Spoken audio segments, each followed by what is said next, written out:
రాజీనామా చేసినావు ఫస్ట్ అని చెప్పి తీసుకురామని చెప్పురు ఫస్ట్. అదొకటి. ఇక రెండో అంశం ఏమీ లేదు సోదరులారా, ఈ ఎన్నికల్లో కాంగ్రెస్ పార్టీ గెలుపుని ఎవరు ఆపలేరు.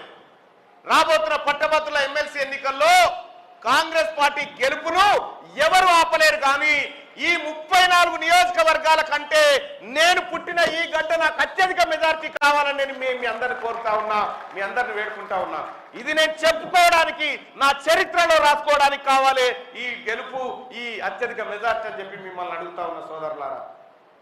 నాకు తెలుసు ఏ ఒక్కరోజు కూడా ఈ ఆలేరు నియోజకవర్గానికి ఇక్కడి నుంచి చాలా మంది బిడ్డలు వచ్చారు, చాలా మంది పేద వర్గాల బిడ్డలు వస్తే నాకు చేతనైతే నేను చేసిన ఐలన్నతోట ఏది ఉంటే ఐలన్నకు ఫోన్ చేసి మరీ కార్యక్రమాలు చేపించిన.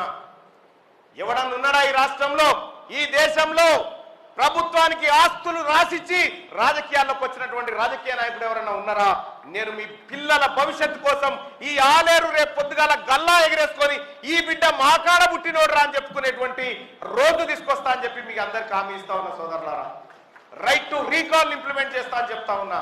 నాకు ఒక విజన్ ఉంది, దాని ద్వారా నేను మీ అందరి ఆశయాలు ముందుకు తీసుకుపోతా. తీన్మార్ మల్లన్న పట్టభద్రుల ఎమ్మెల్సీ ఎన్నికలు అనగానే ఉద్యోగస్తుల సమస్యలు, నిరుద్యోగుల సమస్యలు ఇవే కాదు సోదరులారా, ఒక దీర్ఘకాలిక లక్ష్యం కూడా అవసరం. ఆ లక్ష్యం తీన్మార్ మల్లన్నకుంది, ఆ వైపుగా మిమ్మల్ని తీసుకుపోతా అని చెప్తా ఉన్నా.